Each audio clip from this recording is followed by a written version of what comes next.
and their family. It's pretty twisted stuff. Unfortunately, it does hold true in real life. You know, some of them are just not going to bother with trying to speak to you in English. They'd rather not try and fail.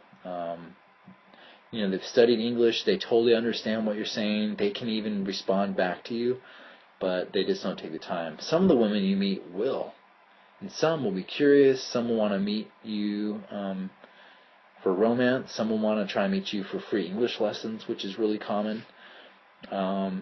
It's just kind of a numbers game. You got to keep at it.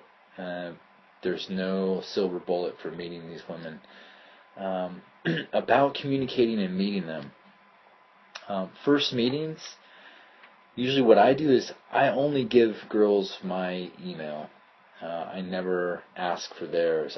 I want them to have initially some minimum buy-in. So if I give them my email, they never contact me, so be it.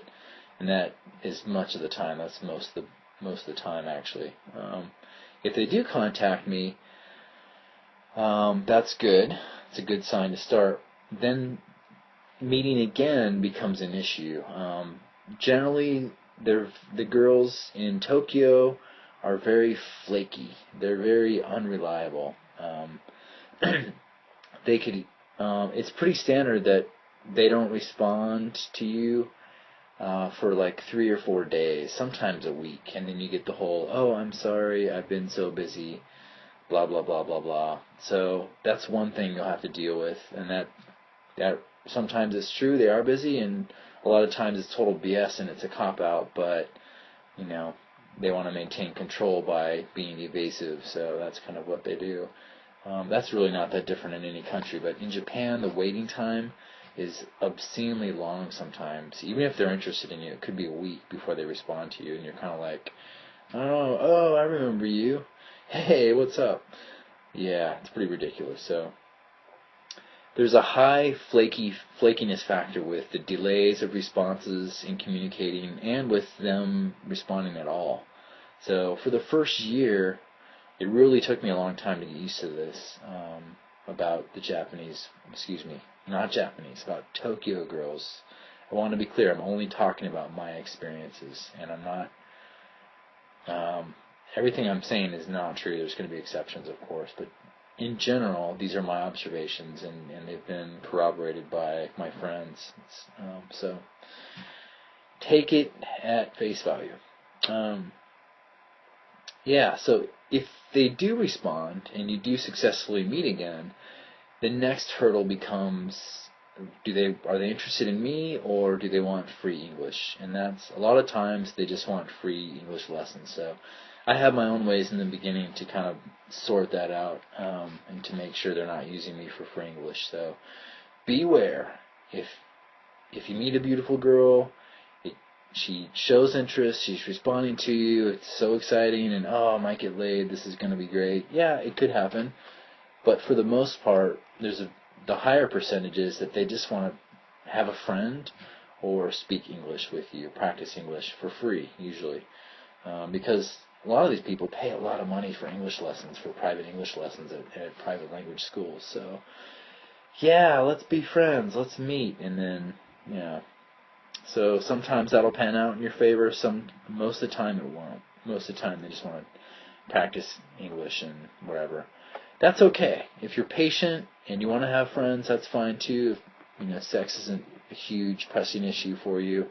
Most of you guys, I'm sure you totally want to get laid like me, so usually is. If you are patient, you can become friends with the girl, and hopefully she'll introduce you to some of her friends, or it's just a way to network. So that's good, if you're patient. About romance and sex. The Japanese culture is very conservative. It's not the porn stuff that you see that's everywhere. Those girls are paid. All of them are paid. It just is not like that. Again, this is kind of a damn, because the porn's so great, but it's not like that. So culturally speaking, just to compare, for example, in Thailand, it's a very sex-positive culture. They're Buddhist. they enjoy sex, they think it's fun, and they think it's a normal part of life. So they talk about it and they do it. Different example is the Philippines. In the Philippines, they have a kind of a Catholic facade, but their roots for thousands of years are island culture, which is totally sex positive. So it's kind of sex negative and sex positive crashing. And so in the Philippines, basically, no one talks about it. No one talks about sex, but they all do it.